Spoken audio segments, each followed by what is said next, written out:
Maitane, ¿no te ha pasado que de repente tienes en casa un producto de una multinacional, un Chromebook, y ni tan siquiera lo has pedido? Ni pedirlo y encima no solo uno, Telmo, 2. ¿Qué está pasando con la digitalización del sistema educativo? Quizás estamos mezclando el aprendizaje de lo digital y a través de lo digital. ¿Qué es la competencia digital? ¿Lo estamos trabajando debidamente? Quizá los intereses de las multinacionales no casen con los intereses reales de nuestros alumnos y alumnas, de nuestros hijos e hijas. Para responder a todas estas cuestiones e indagar en ellas, tenemos a un invitado muy, muy interesante. No os lo perdáis. Estas son las voces del silencio. Las voces del silencio. Podcast sobre la salud mental de los adolescentes. Con Maitane Ormazábal y Telmo Lazcano. Sistema educativo y digitalización. Bienvenidos y bienvenidas al nuevo episodio de Las Voces del Silencio. Y hoy aquí tenemos un perfil muy interesante, ¿sí? Se llama Pablo Garayzar, y digo que es un perfil muy interesante porque vais a conocer muy pocos doctorados en informática con un graduado en psicología, ¿verdad, Pablo? Sí, una combinación un poco rara, pero bueno, cada vez va teniendo más sentido, yo creo. Sí, y tanto que sí, y muy interesante, ¿no? La integración de las dos partes. Profesor de Deusto, pues bienvenido, ¿qué tal estás? Muy bien, muy a gusto. Bueno, pues vamos a comenzar un poco poniendo en tesitura, ¿no?, a los oyentes y a los que estén viendo. Y Pablo, aquí un poco como introducción, ¿cómo han entrado o cómo entraron las pantallas en educación? Y ahora tenemos como un poco esa sensación de que entraron como con un frenesí y ahora nos estamos dando cuenta un poco de cómo y por dónde debería de ser. ¿Qué opinas tú sobre ello? Bueno, estamos en la vuelta del columpio o del péndulo, ¿no? Porque, como bien habéis dicho, entraron en tromba, pantallas para todo, pantallas antes de pensar para qué van a ser. Llegaron un poco, pusimos antes el carro que los bueyes, ¿no? Y al final, pues muchas veces se han utilizado para cosas que no tienen ningún sentido, se han infrautilizado muchas veces también. Y se han sacado muchas fotos de gente de política pues con un montón de tablets y bueno, pensando que el futuro era básicamente eso. Nos hemos dado cuenta de que no, de que muchas veces incluso han dificultado algunos procesos de aprendizaje porque no se han utilizado para lo que hacían falta y entonces ahora está esa resaca, ¿no?, de la ola que ha llegado, que dice, bueno, pues es que ahora lo que queremos es quitarlas, ¿no? Y a mí, bueno, no me gusta ni ese primer tsunami de pantallas que llegó, ni esta resaca tan fuerte que está llegando, porque creo que, bueno, solemos hablar de pantallas así en general, pero es la tecnología digital que se está pues, añadiendo a los procesos de aprendizaje y que sí que tiene su cabida y sí que tiene su sentido, porque nuestra sociedad es digital, sí, pero que bueno, hay que hacerla con un poco de sentido, ¿no? Y entonces al final, tan fuerte como vino, se está intentando quitar y un poco de sentido común haría falta ahí para ver cuándo sí, cuándo no y en qué etapas también del proceso educativo. Porque el ser humano sí tiene esa tendencia, ¿no?, de esa polaridad o ese péndulo, ¿no?, de irse de un extremo al otro y ahora es como un poco, vamos a ver cuál es ese movimiento interno donde sí se puede manejar. Yo creo que ahí pues vamos a entrar en materia en ese sentido, creo que hace mucha falta y has comentado, ¿no?, hay que darle ese sentido, quizá por poner un poco como base, ¿no? Creo que es la tecnología la que se tiene que adaptar a la pedagogía y no al revés, ¿no? Es decir, quizá una de las consecuencias de ese tsunami que has descrito tú sea pensar o interpretar que la tecnología es un fin en vez de un medio, que es lo que realmente debería ser, ¿no? Totalmente. Cuando estamos en procesos de educación, lo que tendríamos que pensar es cuáles son nuestros objetivos educativos. Y luego, una vez que ya tenemos eso más o menos claro, qué tecnología nos podría ayudar a llegar a esos objetivos educativos. Pero, por ejemplo, ahora con la inteligencia artificial generativa estamos viendo que la inteligencia artificial generativa llega a los centros y sin ningún tipo de objetivo previo se está empezando a utilizar. Pues mira, sirve para hacer imágenes, sirve para hacer textos, sirve para hacer... Hemos hecho un videoclip de la clase y dices, ya, pero ¿ese era tu objetivo educativo? ¿O es simplemente algo que has visto que se puede hacer, ¿no? Entonces, que se puedan hacer cosas está bien, pero deberíamos partir de qué queremos que pase en nuestro proceso de enseñanza-aprendizaje. Racionalizarlo, ¿no?, de alguna manera. En esa racionalización, bueno, Maitane y nosotros, los dos, creemos que tiene que haber como dos filtros, vamos a decir, ¿no? Un primer filtro que se tenga que dar dentro de un marco saludable, en ese sentido, ¿no? La exposición a pantallas, pues al igual que sucede en el ámbito familiar, ¿no? Dentro del ámbito escolar debería de darse dentro de un marco saludable, ¿no? Para poner un ejemplo, creo que no deberíamos permitir que una persona pase pues 6 horas, ¿no? diarias delante de una pantalla. No es que sea lo más común, pero sí se debería dar un marco, que quizá pues los pediatras están trabajando en ese marco, y después de pasar por ese filtro tendríamos que considerar el otro filtro, que es el que has comentado un poco, ¿no? ¿Qué valor añadido ha demostrado el uso de esa tecnología digital respecto al aprendizaje analógico? Sí, ahí el valor añadido demostrado es poco. La evidencia que hay recogida casi siempre es circunstancial a un proyecto muy concreto, muy pocas personas y demás. Y sobre todo, mucho basado en no el aprendizaje en sí, sino la sensación de aprendizaje. Porque medir el aprendizaje es complejo. Claro, es muy difícil. Es un melón grande, estamos con PISA muy cuestionado y tal y cual. Pero claro, casi siempre esos estudios lo que hacen es, bueno, ¿y qué te ha parecido? ¿Crees que has aprendido? Y la gente dice, pues de 1 entre 5, dice, pues 5 o 4. Y dice, bueno, pues entonces esta tecnología ha funcionado. Pero esa sensación de aprendizaje es muy fácil de generar con estas nuevas tecnologías, porque tienen este efecto wow de la tecnología. Y dices, bueno, es que aquí han pasado cosas grandes, ¿no? Hemos creado un videoclip en clase y esto no lo habíamos hecho hasta ahora, entonces he tenido que aprender. Pero luego cuando luego se pone eso a evaluarse 3 o 4 meses después, que es un poco qué es lo que ha quedado de pozo del aprendizaje, pues se ve que ahí no ha quedado tanto, ¿no? Entonces, tenemos una sensación de que estas tecnologías sí que están añadiendo mucha velocidad y mucha intensidad a los aprendizajes, pero luego cuando realmente vamos a evaluar ese aprendizaje de la manera directa o indirecta que podamos, porque eso es difícil de hacer, vemos que no están respondiendo a todas esas expectativas tan altas creadas, ¿no? Y cogiendo un poco, ¿no?, lo que has comentado, es que estoy totalmente de acuerdo y eso me lleva, ¿no?, a hacer esa distinción de que no es lo mismo el aprendizaje de lo digital y el aprendizaje a través de lo digital. Parece que en base a los pocos datos o muchos datos, depende a qué informes acudamos, que el aprendizaje a través de lo digital no ha cumplido esas expectativas con las que se nos vendió, sobre todo por parte de estas tecnológicas, pero y eso que nos hace en gran medida pues racionalizar ese uso, ¿no? Creo que en los aprendizajes troncales, vamos a decir, sobre todo en ciertas variables, ¿no?, como puede ser cuando comparamos un aprendizaje analógico o digital, pues en la memoria de trabajo, en la comprensión, en la adquisición de nuevos conocimientos, en el pensamiento abstracto, ¿sí? Sale ganando normalmente, ¿no?, en un libro físico o escribir a mano. Es verdad que a la hora de responder quizá a vamos a decir, a las diferentes realidades o a modos de aprendizaje que tiene la persona, el soporte digital tiene más variabilidad en ese sentido y también motivación que has comentado, ¿no? Pero lo que me indica un poco la evidencia es que el aprendizaje a través de lo digital quizá deba seguir teniendo el libro y el escribir a mano mayor presencia que digital, lo cual no quiere decir que no haya que trabajar la competencia digital, el aprendizaje de lo digital. Y ahí, Pablo, me gustaría saber qué entiendes o qué se debería entender como competencia digital en el marco educativo.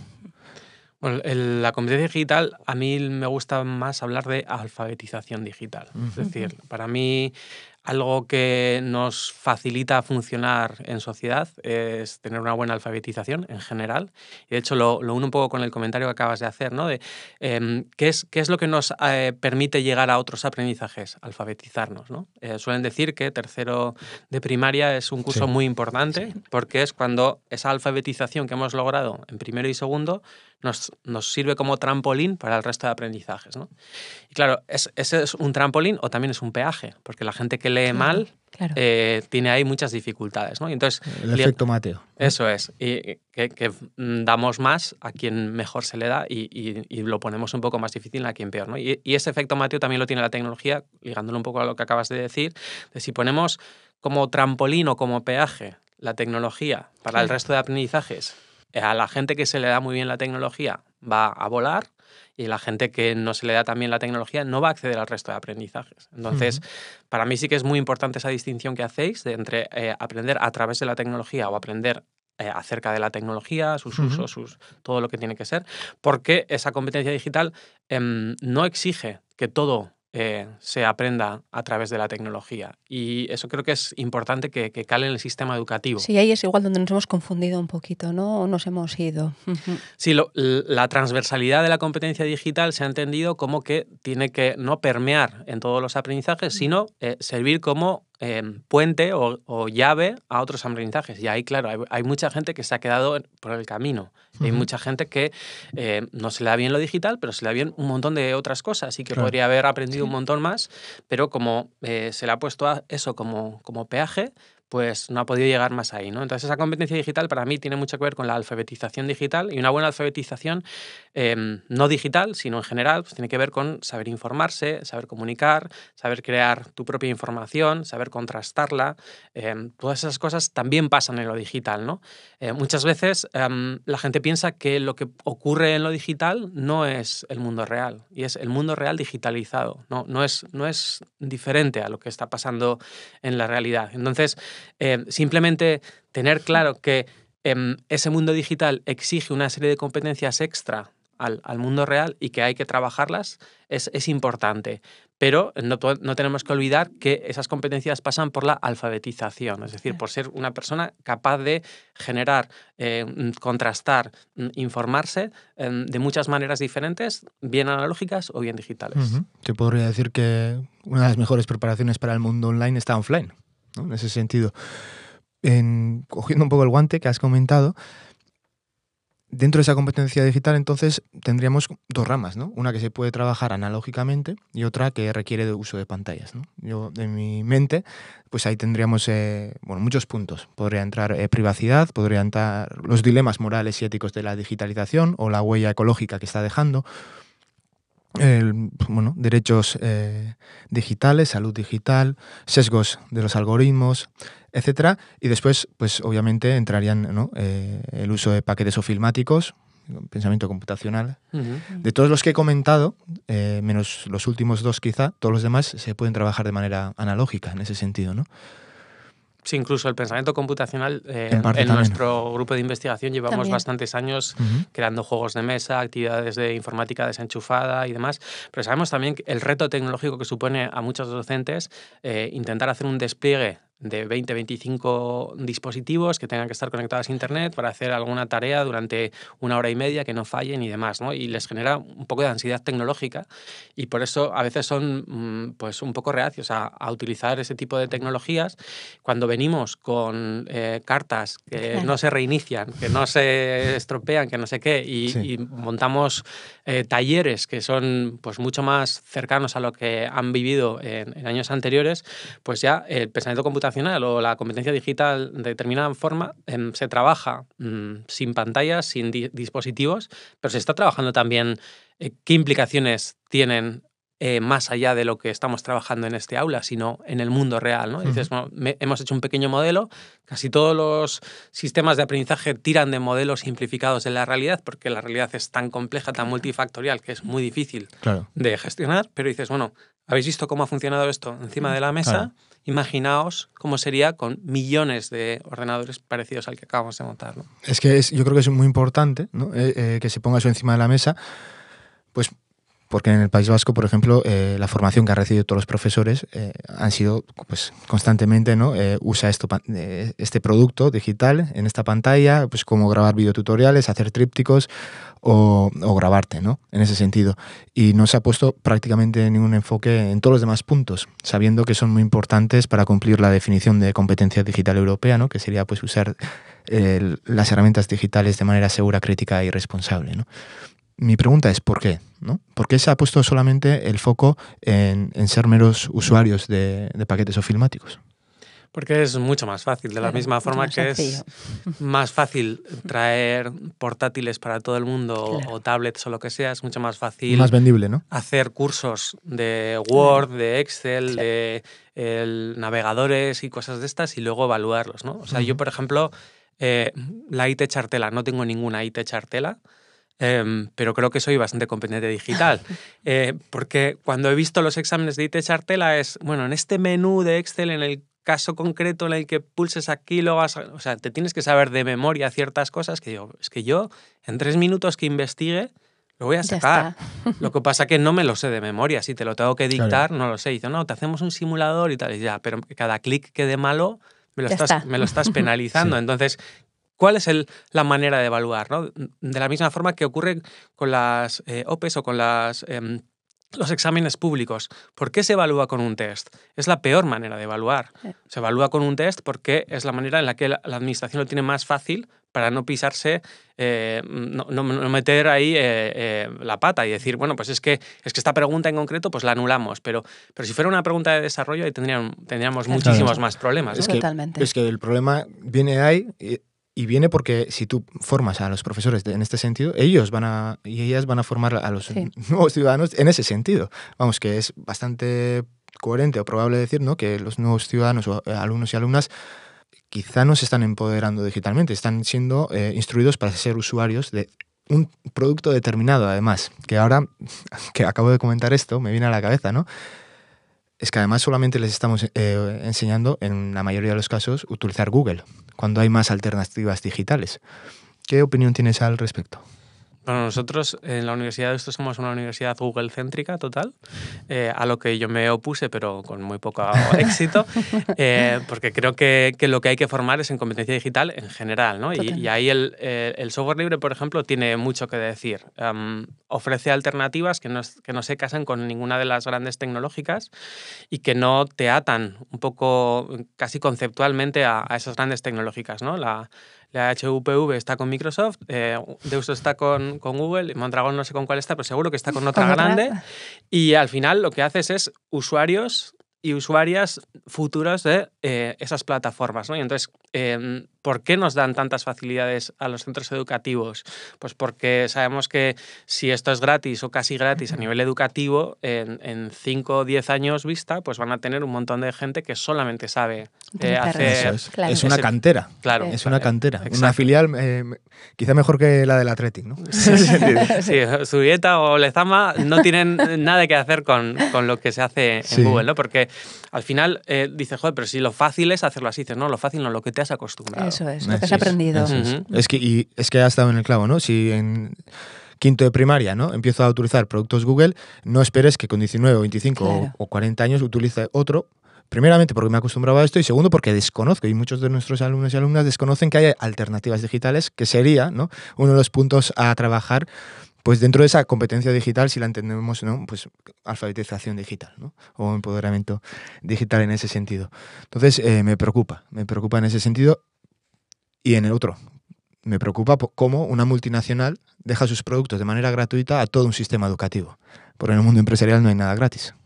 No, está claro, o sea, eso es una apuesta de futuro. Totalmente. Es básicamente, es una inversión. Es básicamente el anuncio de Spotify 3 meses gratis, pero con 3 años gratis o 10 años gratis, porque luego sí que vas a ser dependiente y vas a tener que utilizar eso, ¿no? En mi caso, en casa, usamos Linux y claro, mi hijo se ríe porque va al instituto y nadie usa Linux, ¿no? Entonces dice, bueno, pues es que yo estoy aprendiendo 2 cosas y digo, bueno, tú estás aprendiendo, además de 2 cosas, estás aprendiendo que no solamente se puede hacer así, ¿no?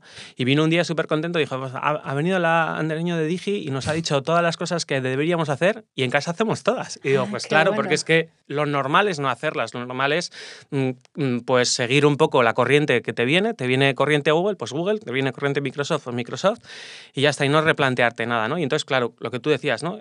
Con 19, 25 años, ¿quién va a tener la suficiente competencia digital, alfabetización digital, empoderamiento digital, como queramos llamarlo, para decir, oye, todo esto que yo pienso que es lo normal, ¿es realmente lo normal o debería buscar otras alternativas? Claro. ¿Qué me estoy perdiendo? ¿Qué estoy dejando de ganar? ¿Qué estoy cediendo? Etcétera. Eso es una reflexión demasiado madura para lo que es un individuo, una persona sola, ¿no? Es algo que deberíamos animar a la gente a hacer, pero que es muy difícil de plantearse. Sí, totalmente. Ahí está la protección de datos también, que no voy a entrar en ello, pero deberíamos de ver, ¿no?, qué ha pasado en Holanda, en Dinamarca. Quizá deberíamos de reflexionar qué está sucediendo con los datos de nuestros alumnos y alumnas. Sí, ahí justo cuando has dicho la ola, has mencionado antes la IA, ¿no? Y bueno, sabemos que tú también, ¿no? Eres bastante experto en la IA. Hay una inquietud enormemente grande ahora. Hay la sensación también que está entrando como las pantallas, ¿no?, que están entrando como con ese frenesí. ¿Qué dirías tú en estos momentos para el oyente, para que sepa qué es realmente la IA? Pero la IA que está generando más problemas es la IA generativa, que es un tipo de IA muy diferente a lo que hemos estado utilizando hasta ahora. Hasta ahora la IA gestionaba modelos matemáticos complejos para predecir ciertas cosas, pues meteorología, pesca, lo que sea. La IA lleva muchos años con nosotros. Sí, lleva desde los años 50 del siglo pasado más o menos. Pero claro, ahora la IA generativa ha traído una facilidad para comunicarse con esos modelos complejos de datos porque ha añadido el lenguaje natural. Entonces, de la misma forma que en informática fue una revolución cuando Grace Murray Hopper propuso, en lugar de trabajar con ceros y unos, ¿por qué no hablamos en inglés con las máquinas? Primero se rieron de ella y dijeron, ¿qué dices? Si esto es una máquina. Y dices, no, y ahora programamos, ¿no? If, else, no sé qué, tal, con inglés. Pero claro, esta IA generativa ha traído un nuevo salto que es, bueno, tú ya ni inglés, ni lenguaje codificado, ni nada. Habla directamente lo que quieras, que yo te voy a responder además también en tu propio lenguaje. No te voy a dar un dato, no te voy a dar 7,37, te voy a dar una chapa explicándote todo lo que hay, ¿no? Entonces, ha bajado muchísimo la barrera de acceso a estos grandes modelos de lenguaje, y lo que ocurre es que cuando ha entrado en la educación ha entrado de tal manera que ha revolucionado todos los procesos, sobre todo de evaluación, porque teníamos una evaluación muy centrada en el producto final y no nos preocupábamos tanto del proceso, pero decíamos, el producto final es la prueba del algodón, ya veremos cómo acaba este proyecto y lo puedo evaluar, ¿no? Y ahora se ve que gracias a la IA generativa esos productos finales se pueden generar con muy poco esfuerzo. Claro. Y entonces ya no nos sirven como testigo de que aquí ha habido aprendizaje. Y tenemos un esfuerzo mucho mayor que hacer en evaluar cada uno de los procesos y en saber un poco cómo ese aprendizaje, que siempre es poquito a poco, está sucediendo. Ya no nos vale con la foto final de cómo ha quedado la carrera, porque por el camino cada vez son más fáciles los atajos o las maneras de que un producto final brille mucho sin que haya habido aprendizaje. Estamos un poco en el hype ese de Totalmente. la IA. Estamos, ¿no?, en la cresta de la ola. Se nos olvida que se alimenta de datos y los datos son finitos. Bueno, no van a seguir estando como están ahora, ¿no? Pues un poco poniendo sobre la mesa ciertos puntos de partida, ¿no? Normalmente nosotros lo que comentamos en ese sentido es lo que hemos comentado, ¿no? Ese marco de salud que los pediatras pues, nos indican, ¿no? Entre 0 y 6 años mejor no exponer a pantallas, hasta los 12 años pues no sobrepasar esa 1 hora y a partir de los 12 pues no pasar las 2 horas. Y después en el sistema educativo, quizá eso, ¿no? Esa diferenciación del aprendizaje de lo digital y a través de lo digital, que a través de lo digital requeriría, ¿no?, una competencia de lo digital, primeramente.